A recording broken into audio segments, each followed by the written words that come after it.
Welcome to the Art of Story Telling. What's happening, YT? What's your question? Okay. Goodness. So I invited my mom and my auntie to listen in. So Welcome. Thank you. Sure, that's what it's for. Sure. Welcome. So today, right now, I wasn't able to get a hold of our original Art of Storytelling guest, but I had a backup. You know, with Malcolm, we always come with a backup. So when you come in, first of all, everybody's mics are going to be muted just so that we can make sure that we can hear our guests, you know, completely and fully. And if you have any questions, you can hit your participate button, and then there's some little emojis that you can use just to get our attention, you know, just so you can ask your questions, because this is a conversation. All right, so we're going to hear the choices that Jamar made as our guest that eventually, and is still making him as a young man. So Jamar, go ahead. I'm gonna let you take it over, man. Sweet. Can everybody hear me? All right, all good. Well, I mean, I see some familiar faces on here, so I mean, I'm not gonna be as shy, but more so, like, I would say my life has been a roller coaster thus far. You know, if I was to start from the very beginning, I'm gonna keep that part short and brief because I feel like the meet and greet is like, I mean, the meat of it is more so when I get into middle school and high school. But I was born and raised in Denver. Well, I wasn't. I was born in Denver. I was raised a little bit all over the country because I was raised in a military family, so I always got the chance to travel to a different city. With that being said, I never been like closed-minded by just like what I seen in just one city. You know, there that was like the biggest thing that kind of like stuck out to me as being a young person being able to travel was that there were so many different worlds. And when I say worlds, there are different like perspectives and like things we wouldn't even imagine or in someone else's like life that we would take a granted for or we would take advantage of or we are just like lacking of, you know? So it's like when we see things in different places and we really wish we could have like brought that home with us, you know, or that little aspect. And so as I'm continuing to like live my life, I started traveling the East Coast, then I went to the West Coast, and then when I turned like 16, I went from the West Coast back to the East Coast.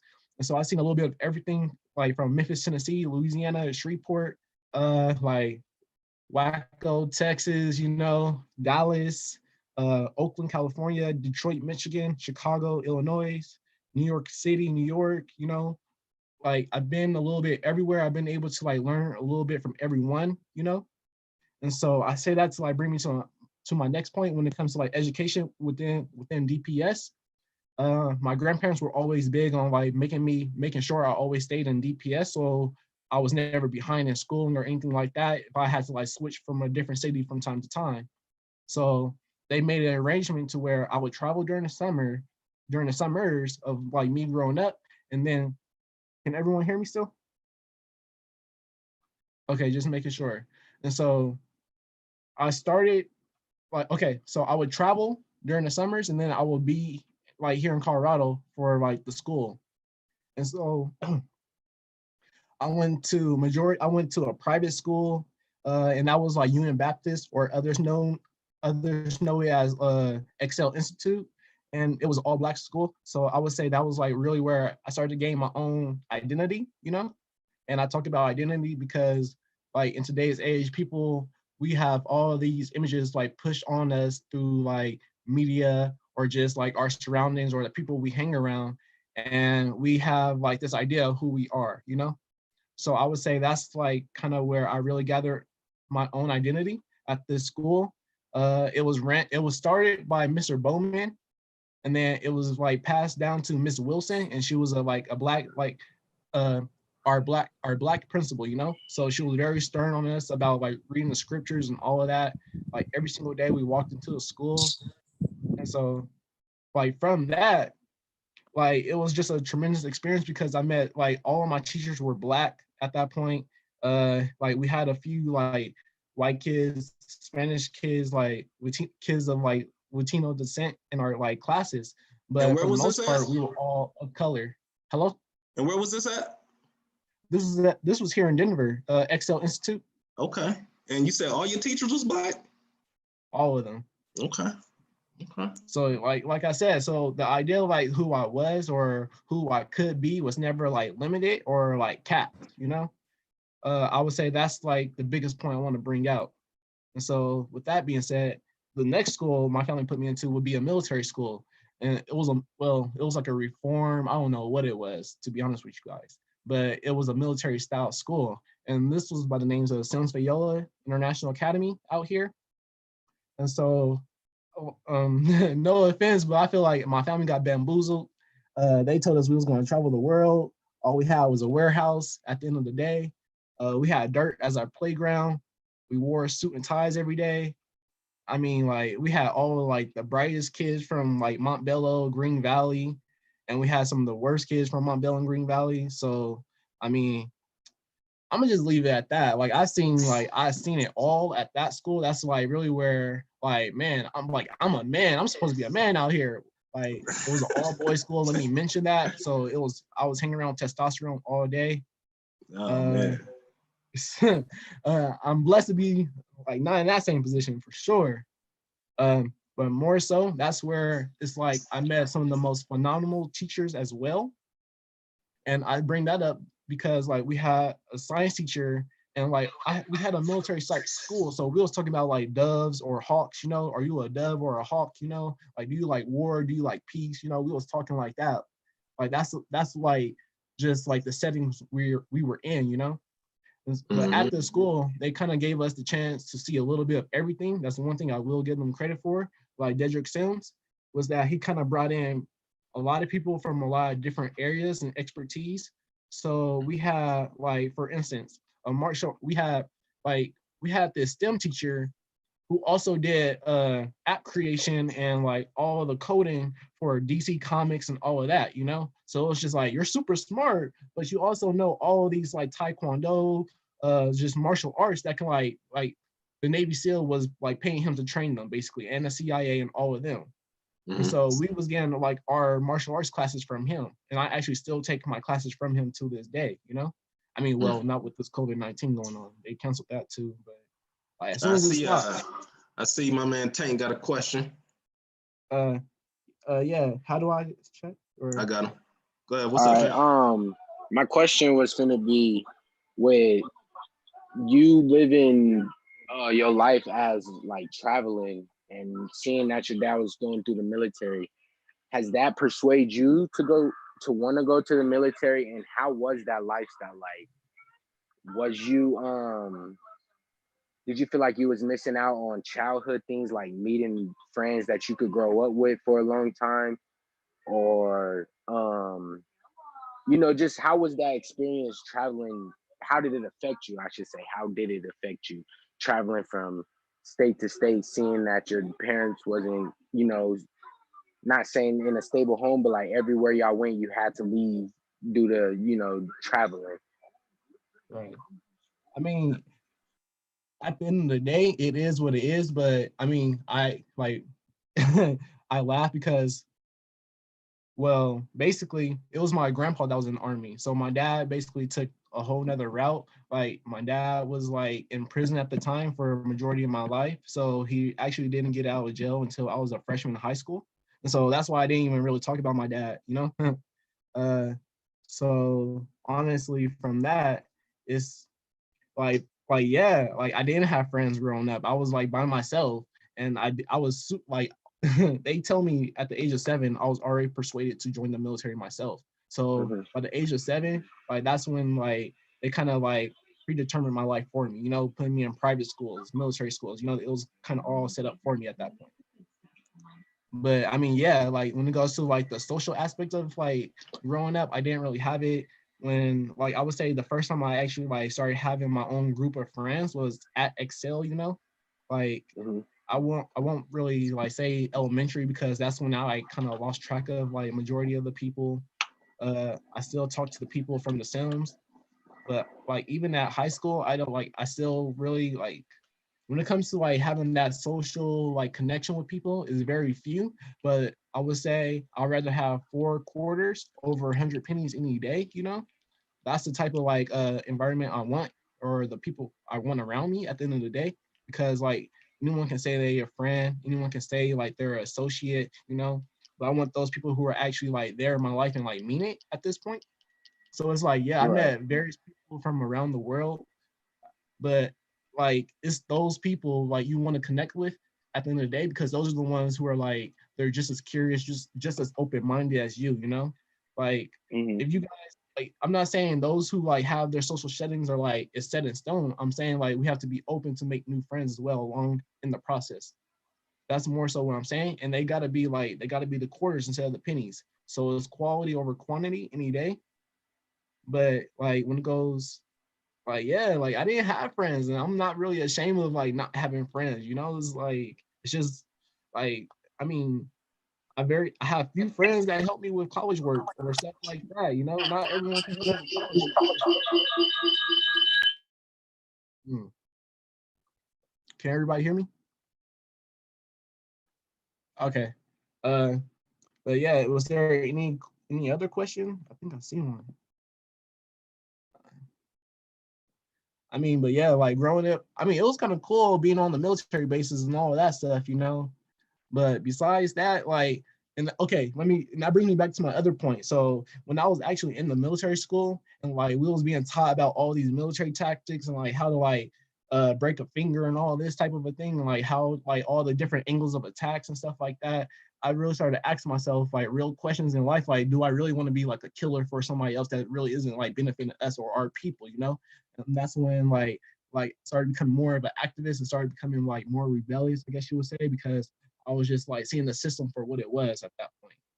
I would say that was when I was like getting my like first like when I was first waking it up to like really what's going on in today's society.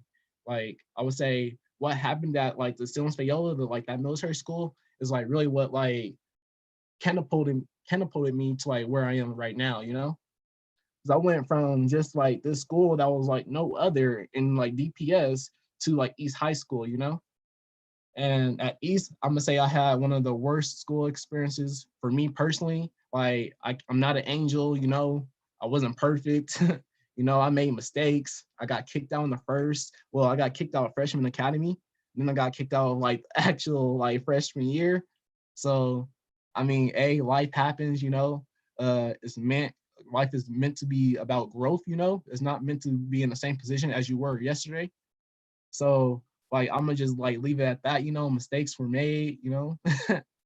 But going on from that, like transferring from East to MLK. So well, basically like my family like was not like happy about me getting just kicked out altogether over just some petty stuff at East High School, you know. So they kind of put up a fight, you know, with DPS, and basically at that point I had to be transferred to the other side of the district at MLK.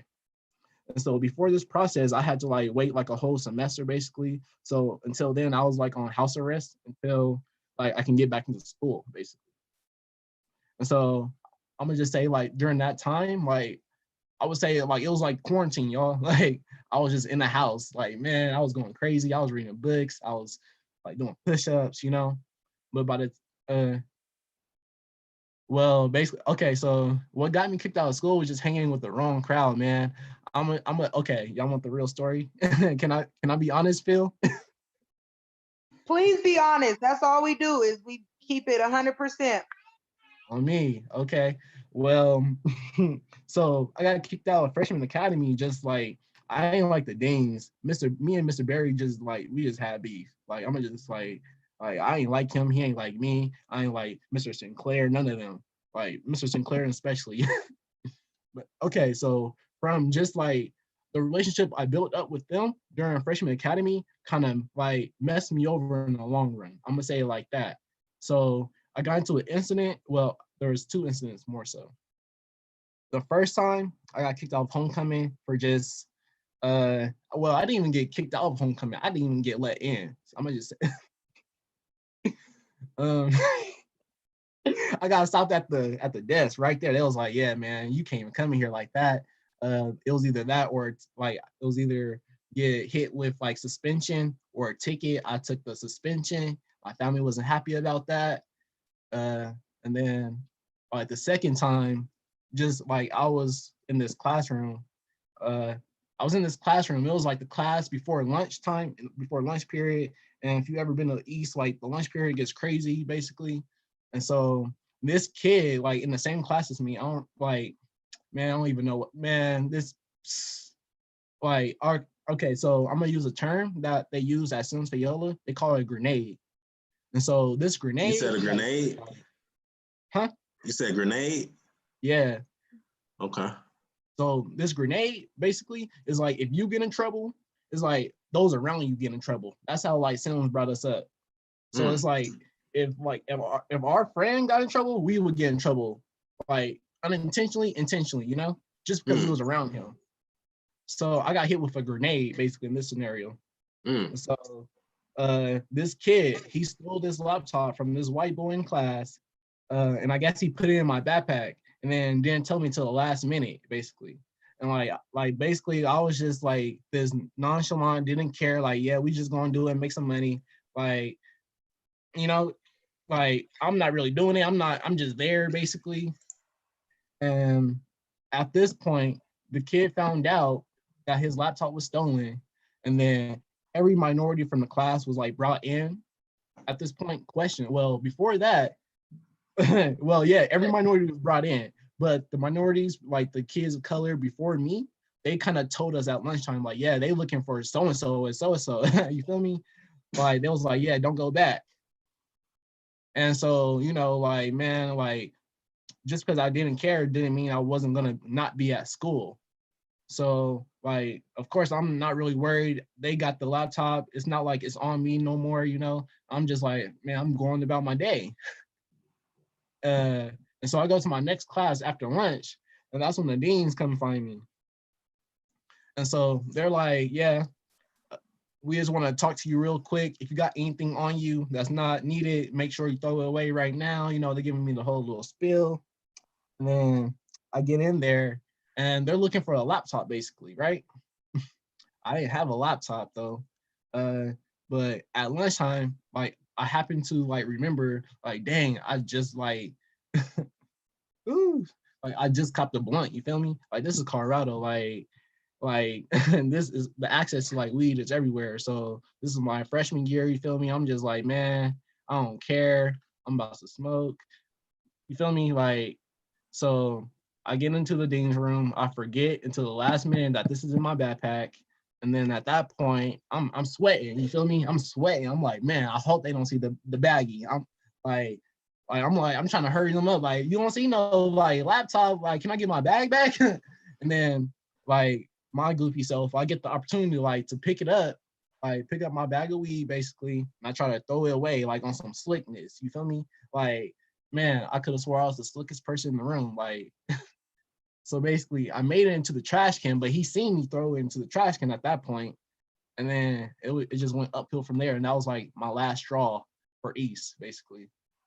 So I got caught up for some goofy stuff for the least, and then it wasn't worth it as well. But I mean, hey, you live and you learn. Like I said, it's in the past. Like I'm not tripping off of it. It's just one of those things that you kind of just like you build on top of that, you know? Like you can't go no low from there, you feel me?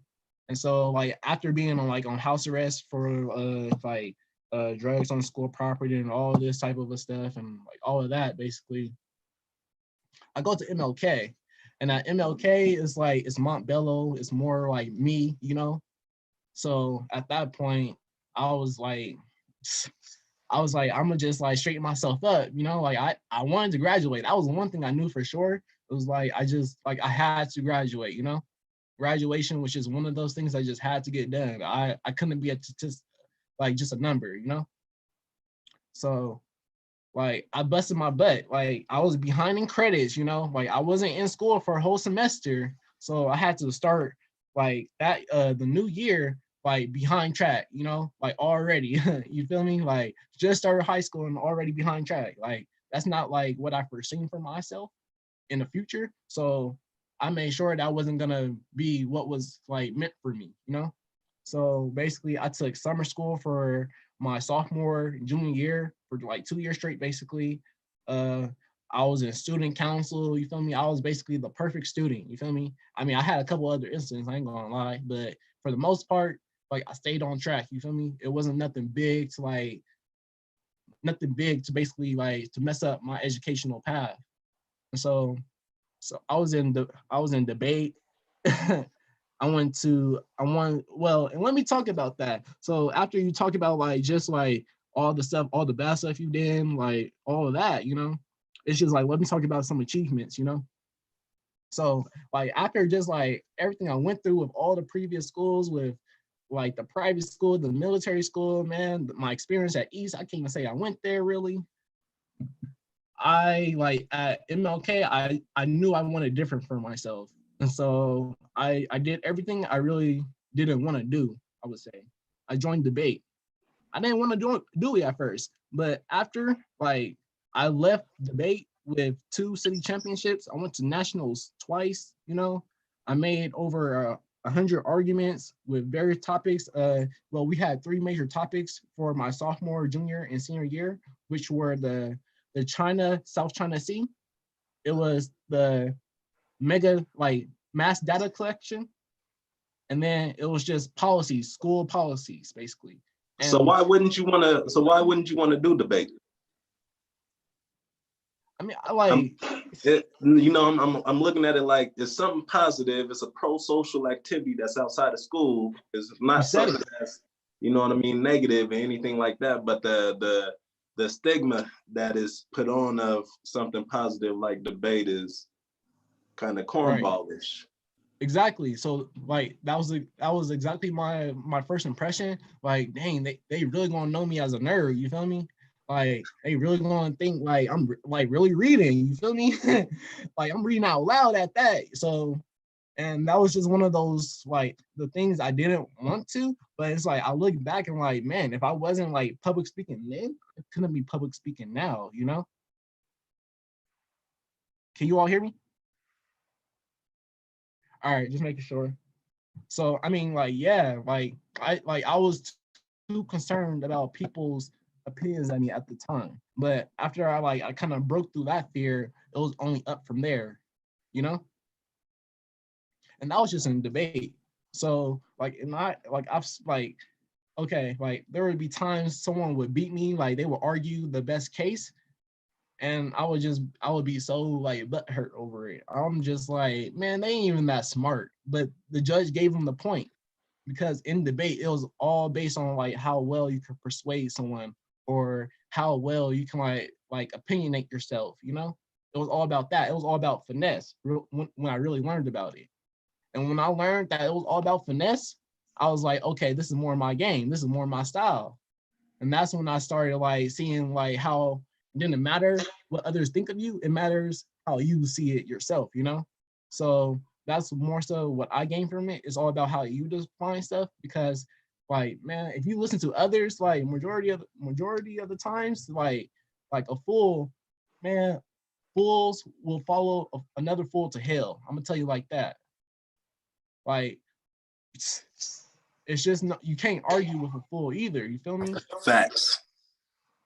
And so that's like just one thing I learned, like along the process. It's like those who listen, they're gonna like, all right, I hear you. Like I'm not just listening. I hear you. Like it's connected. I'm connecting dots, and that's what I learned in debate. Most people are only taught to listen, but in debate, we're taught to like listen and hear and feel you. You know. And so that brings me to my other achievements I did basically. And so that brings me to like when I was in engineering, and I built my first like robot, you know, or I built my first program with like I built my first website with HTML, and I published my first like app with like this MIT app creator. So it was like with these skill sets, I was able to do things I wasn't really thinking of. I wasn't thinking I could do at the time. But life is all about growth. It's not about my charger's about to die. My laptop's about to die, so I just need to get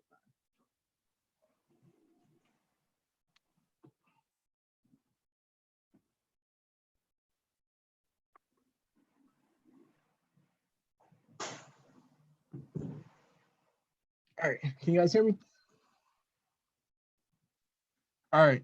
So when I was in CT, it's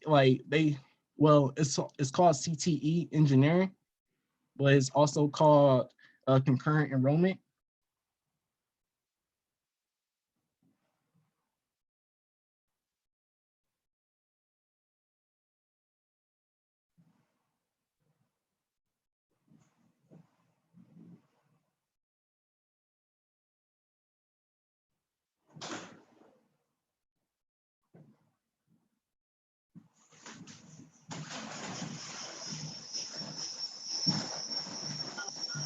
My bad. My internet went off on my laptop.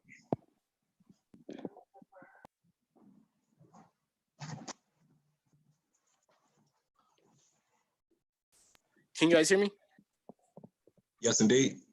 Okay, yeah, I don't know why my internet started working on my laptop, but okay. So, anywho, when I started CTE engineering, that's when like I actually like felt smart, you know, besides just like what I was reading about in debate, you know, because in debate I had to read so many articles, and like let me tell you guys, like I still read as many articles as I did in high school as I do today consistently, you know.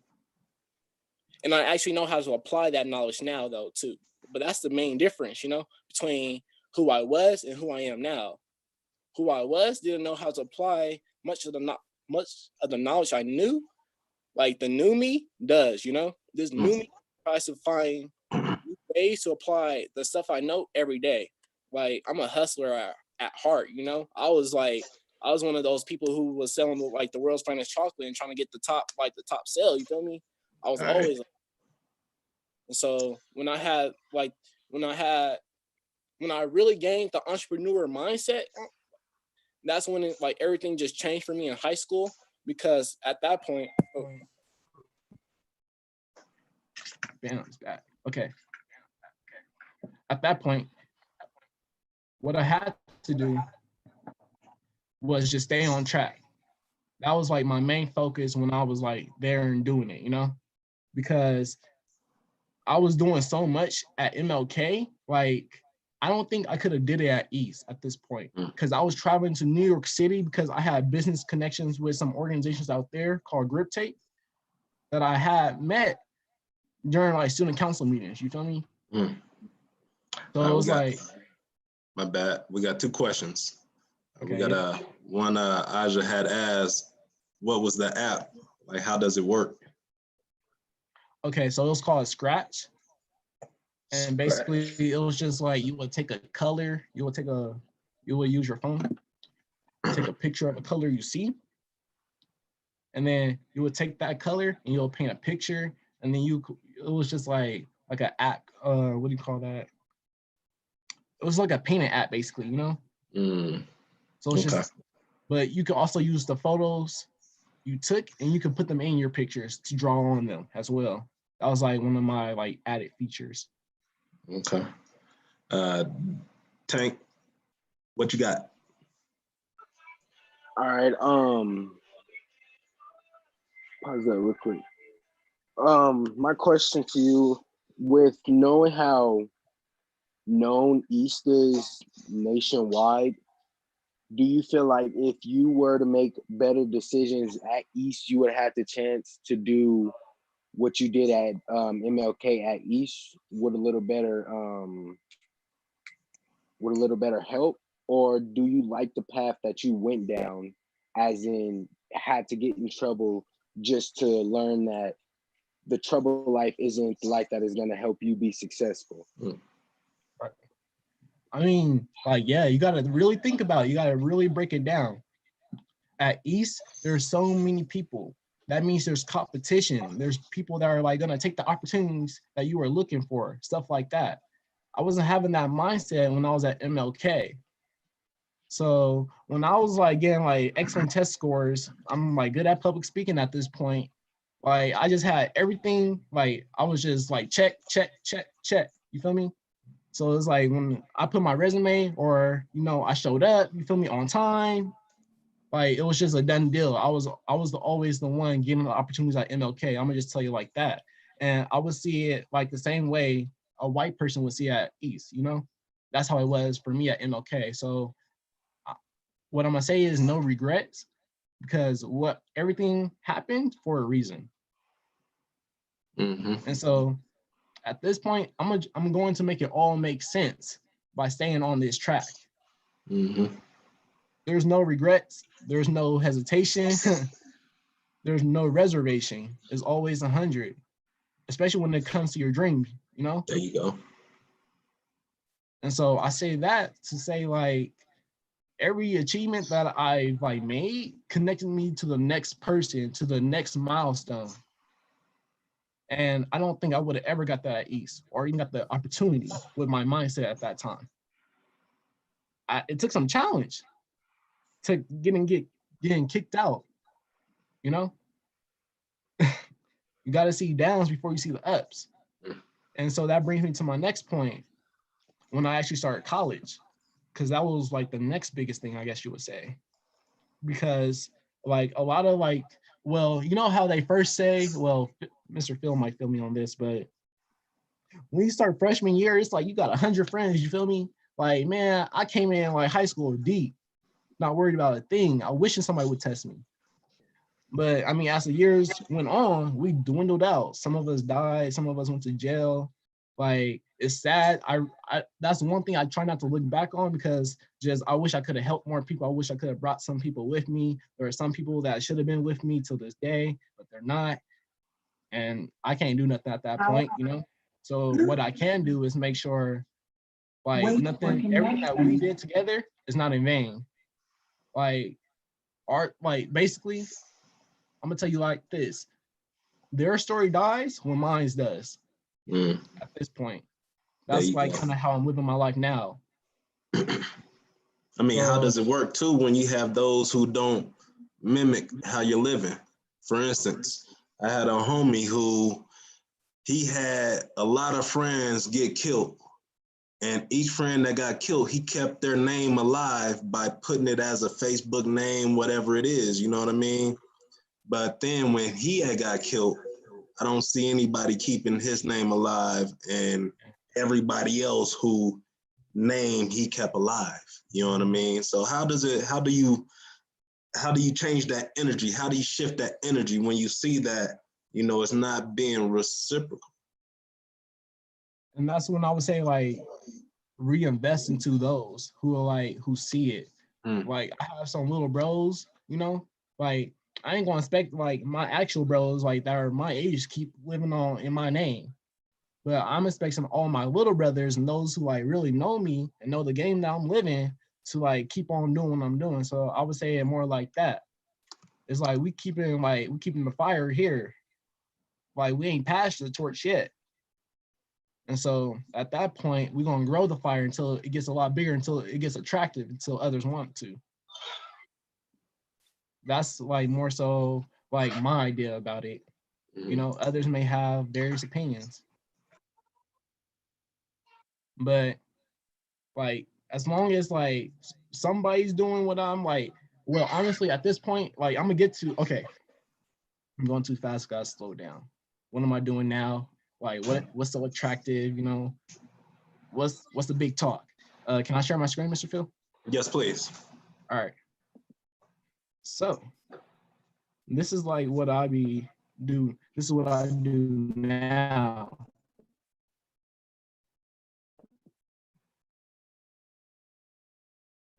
So like, I'm an investor now. So when I first started college, check this out, Tank. You were just I was asking at about this. CU Denver for computer science. And so basically, I learned all about currencies and really where our 401ks are, the financial markets, all of it. I learned how to like read it, not only read it, but to make money off of it and to live off of it. And so like I could, well, but so you're saying from the scribble and scrabbles and dots and stuff that's on this paper right here, you make money off of this? Listen. Yes, I mean, that's what it looks like to me. You know what I mean? For sure. I ain't gonna lie to you. It's still scribbles and scribbles. Jamar. Mhm. So I'm glad you brought this up. I was just about to ask you, what are you doing now? Because I'm definitely intrigued in learning about this. I know it's very complex because like every program that I done try to go through to learn more about currency exchange or just investment opportunities, like I created me a Robinhood account. Right. Do you know about that? Yes, but the thing Yeah, about Robinhood, that's more so for investing. yeah. When I'm talking about like leverage trading, because that's really what this is. So is that Leverage currency trading exchange? is, yeah, it's still the currency exchange, but it's about how you're investing. Okay. You know, that's like where it is now. That's like really what they don't teach us. How are we investing? So do you do like So money management and things, like help people manage their money by investing or learning things like this so they know where their money's going and how to do it? I mean, yeah, like I will share like all the knowledge I know, you know. But when it comes to actual money management, I feel like I'm working for you at that point. So I don't do that. Right. Yeah, for sure. But if you look on the right, where I'm like kind of where my mouse is, this is just where this is what we call the price action. And so for it to move a pip, and a pip Jamar, let me is let me just, pause you real fast. I apologize. I meant to ask you on the beginning if I could record this conversation. oh no, yeah, you're fine. I appreciate it. And we got a hand too. Don't forget what you're talking about, the pips. Don't forget that. Lejazian, Right. what was you gonna ask? Being like investing and stuff, like what was your biggest investment, and like is it anybody who taught you how to invest in like different things? I mean, when you ask me what's my biggest investment, and did I have someone who like to teach me? I feel Yeah. like those are two different things. Because I would say my biggest investment was always myself. And so I say that to say, like, man, when it comes to like what I'll splurge on myself, there's no cap. Education, making sure I'm happy, food, you feel me? I'm my biggest investment every single day. But when it comes to like having a mentor and like stuff like that, like I have like Mr. Phil's my mentor, you know, like this is a mental. Like with him, it's like it's chess, not checkers. You feel me? You can't play him like no regular chess player. And so when you go into this, it's like the same thing, you know? It's this is like trading, not investing. You know, this is a whole different beast that people stop at investing. But after investing, there's trading. So this is what And so, happens after I give my money to one of these to a buy a bank. share or a stock. Like I'm confused still. No, even if you have a bank account, they're trading in this market. You know Okay. that 0.001 for like interest of like Yeah. what you get back or what you have in your account. This is from this. They're trading your money. If you used to act like have $1,000 in your account and you ask for that, like, well, let's make it more. Let's say 30K, you know, and you ask for that 30K up front, no, that day without like asking them or any of that, they're gonna say they don't have it because it's in this market. And that's why it's so easy for people's money to be taken from banks. So is our money in the banks? Is it insured? How do we were just talking about that. So your money is insured due FDIC, Right. but like more than 100K, like they can't save you.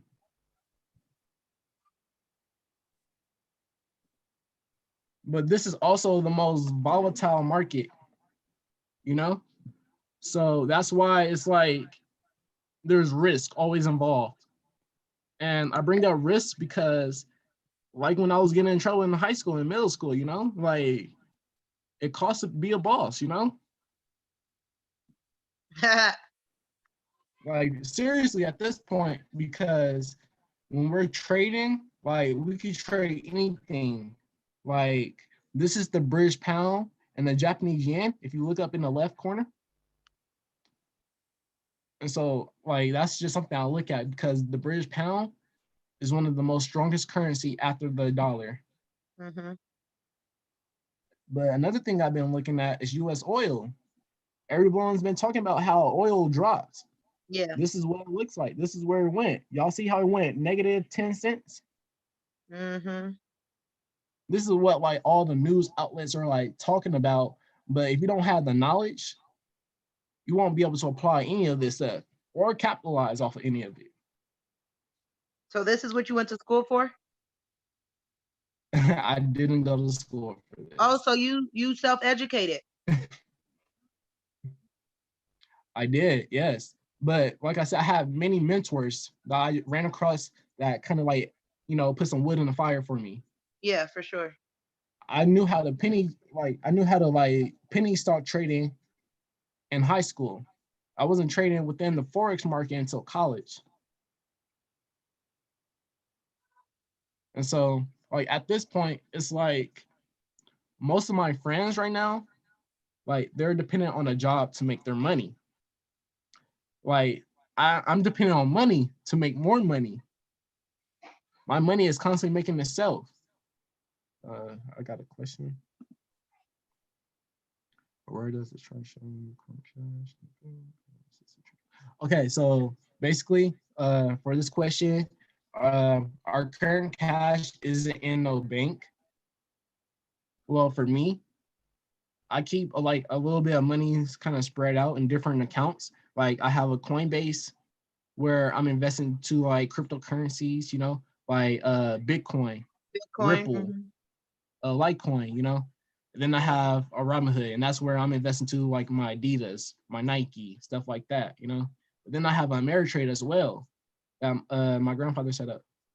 And then that's when I first started like trading in high school. Well, not trading, investing. I was investing in like just like different oils and stuff like that. And then I have like an offshore broker account. And this is where, well, from an offshore broker account, this is where I can trade the currencies. And since it's an offshore broker account, our US dollars are given a stronger, like they're worth more when I trade it with them than if I was to trade with an American broker. Because the American brokers are going to tax you more, are going to need a little more capital up front, all of it, So it's like these different loopholes that they don't really teach us that like this is how the rich are like really finessing the game. Right, exactly. So I have a question. I'm sorry, I was super intrigued. So what would you do? Can you hear me? Hello? Yeah. All right. How old are you? 20 now. You're 20? Mm-hmm. Oh, hell yeah. I admire you for sure. What could you do, right? Because you know this and you know that our community is lacking knowledge about things like this, especially in the young community. Like you're 20 years old, you're about to be a billionaire soon because you have these skills, you've acquired these skills and this knowledge.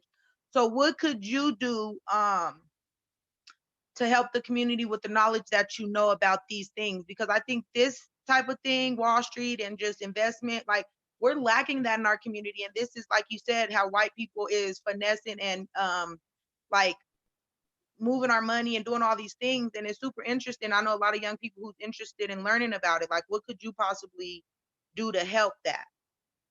Right. So I have been working with another organization, and it's like the official educational platform for for those learning how to trade.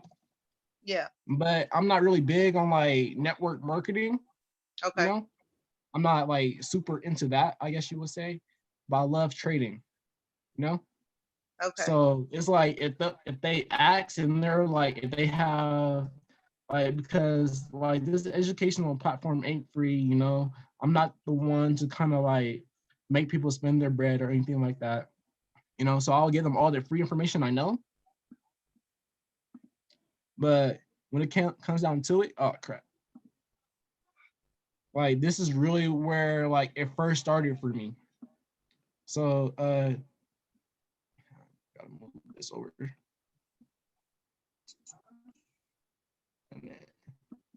academies. So I've been kind of like, well, before like COVID-19 and all of that, I've been like hosting like meetings, Zoom calls, you know, all of that to like share as much information as I can to whoever's like really interested in it, you know? Okay. Like I ain't gonna like make sure people are like making money. Like, no, I ain't like Right. that. But if they trying to make money, they know where to hit me. Like I respond back.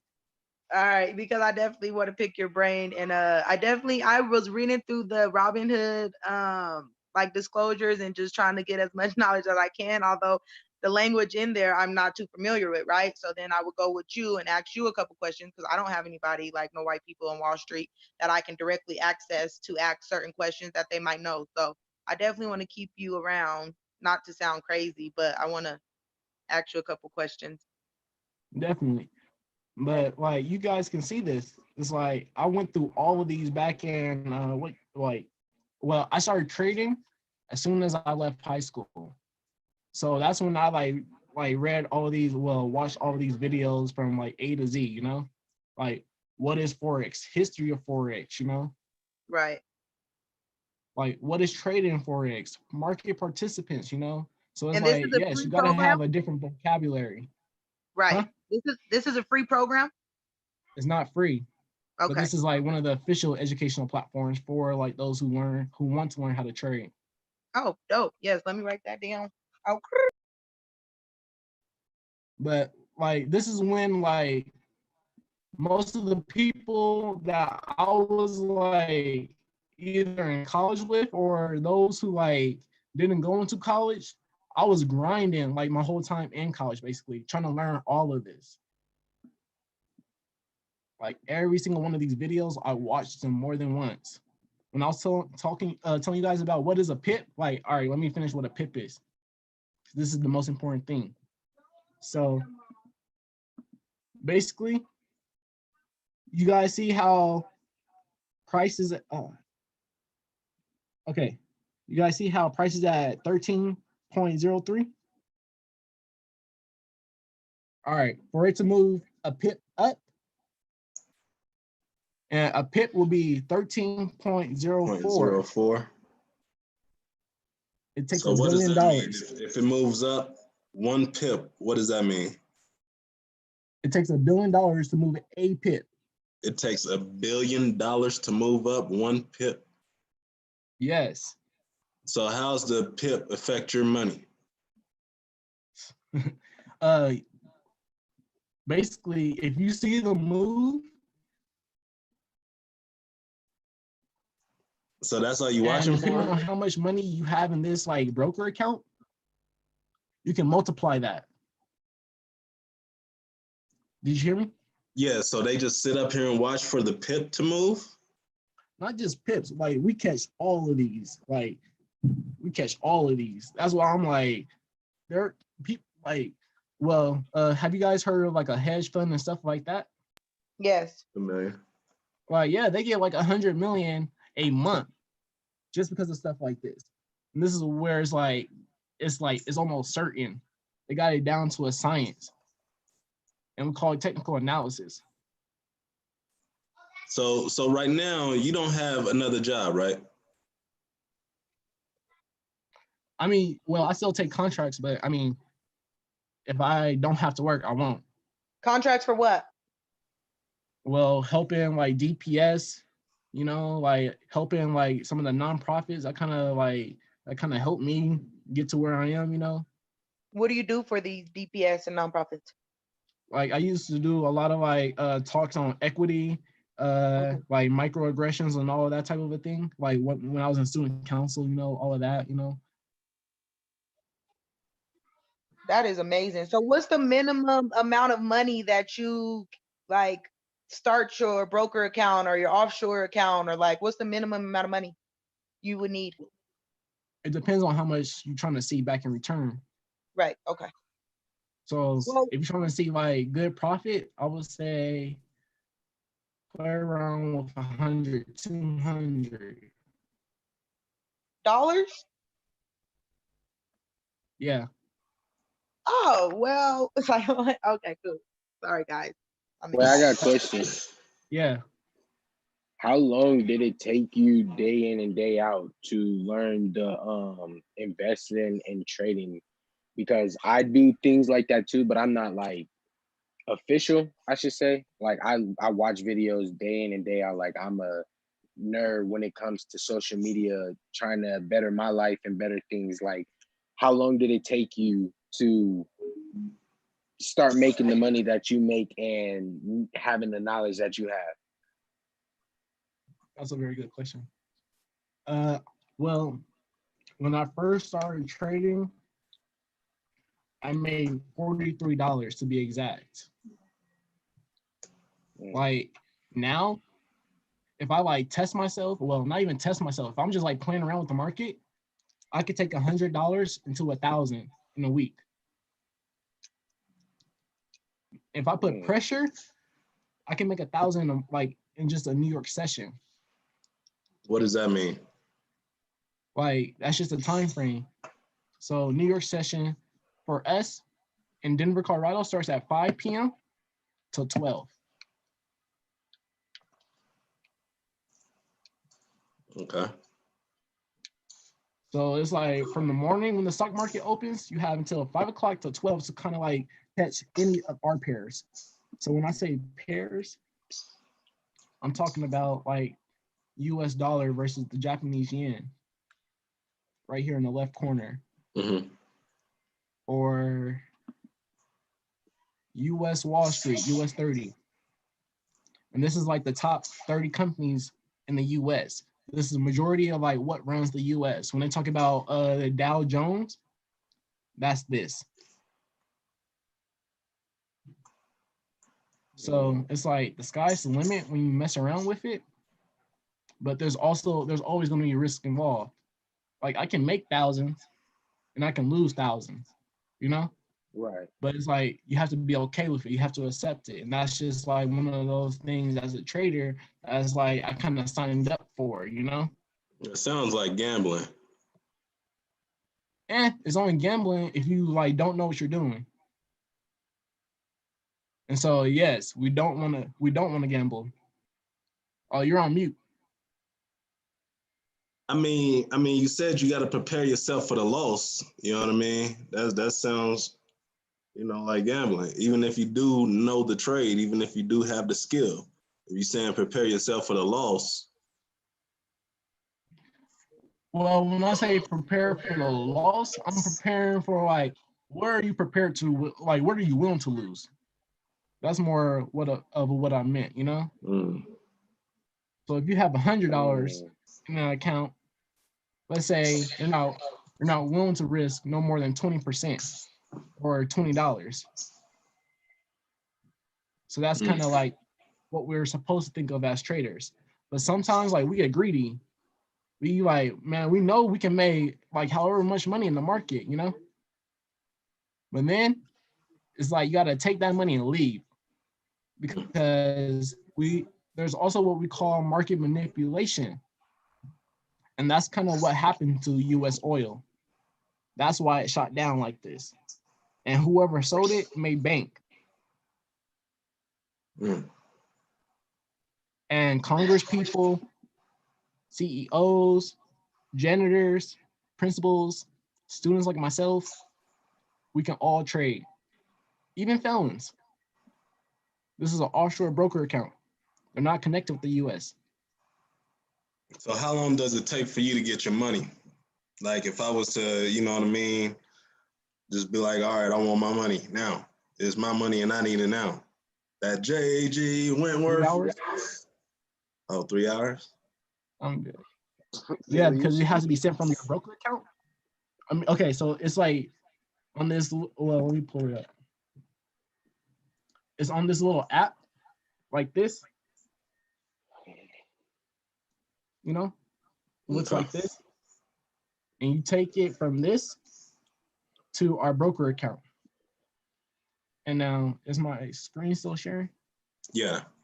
Okay, so, and this is like my bank, my offshore broker account. So whenever I actually want money, like it goes from just like, Go ahead, I'm listening. So we'll take whatever money we make, we'll go to this website, and then we just send it to our bank account. And or you can have a Coinbase, and it takes even less time. It would probably take like an hour. And you have access to that money to spend in America.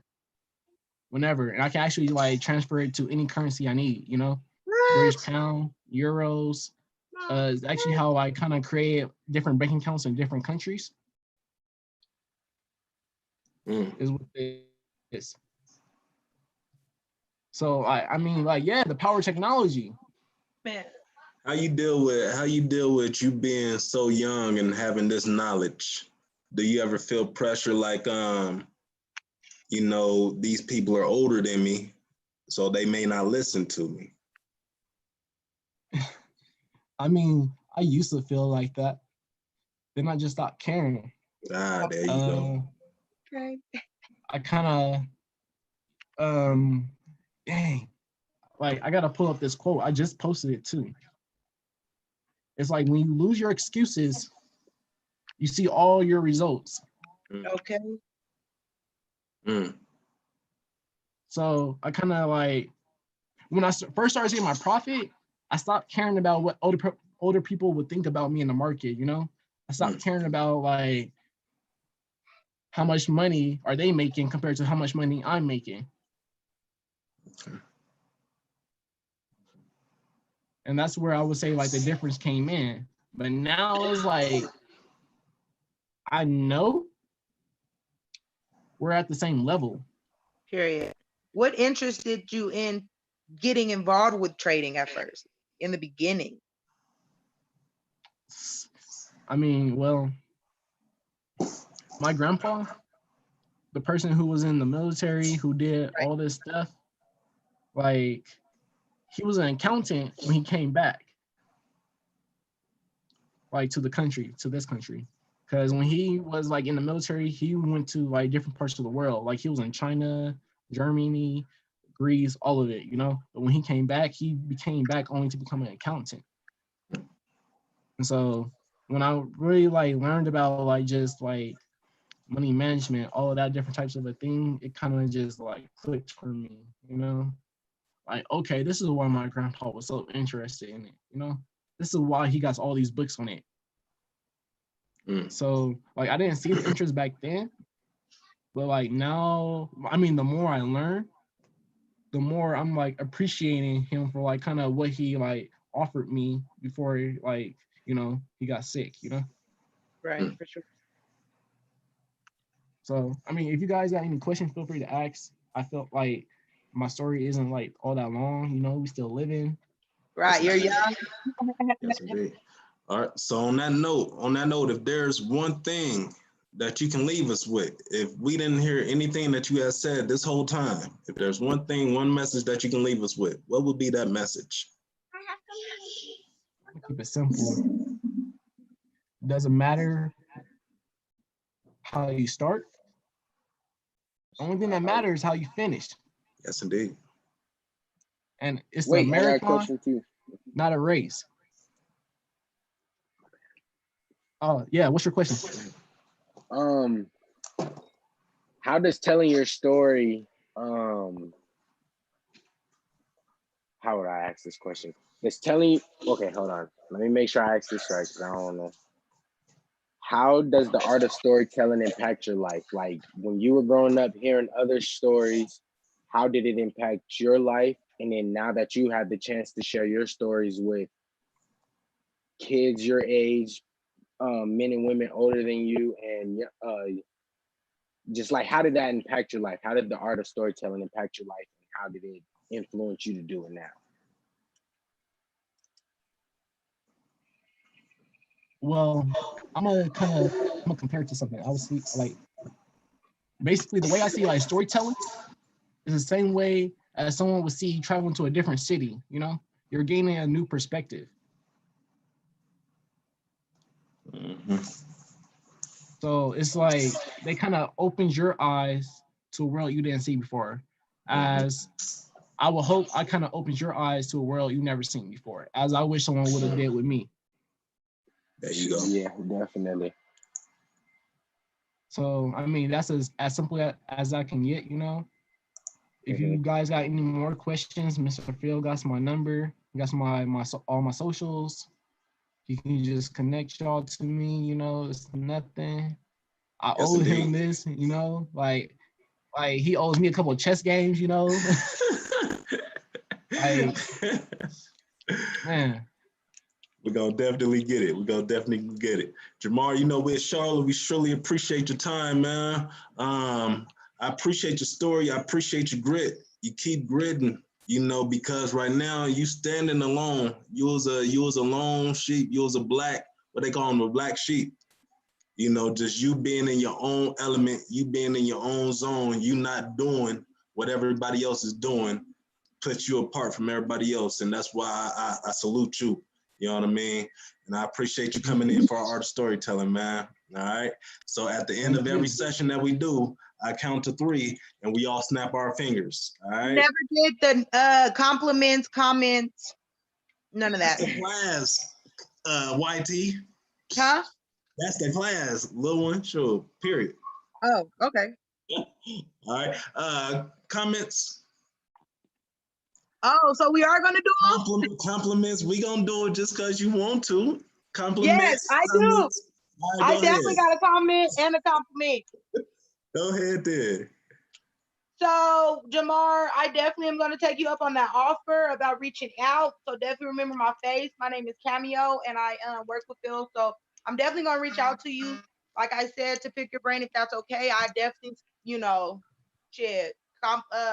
You know, I can't spend too much money, but I definitely will compensate you for your time because I definitely want to learn some stuff. And I just admire you, like I said earlier, because you're young and you got so much knowledge, dude, that people that are older than us don't have. And I think we need to be able to spread that so that youth our age could, like, you know, do some stuff with that, with the knowledge that you have. And I just admire you a lot and keep going. And all right, I'm done. Already. Oh, thank you. When COVID-19 starts up again, we're gonna start hosting more meetings for everybody. But until then, you know, it's all through Zoom. Okay. Already. I'm gonna link you on Facebook. All right. 1, 2, 3. 1, 2, 3. All right, that's it. Right on, Jamar. I'm about to call you, so answer. Bye, guys. All right, peace out. I'm gonna check in with you. Peace.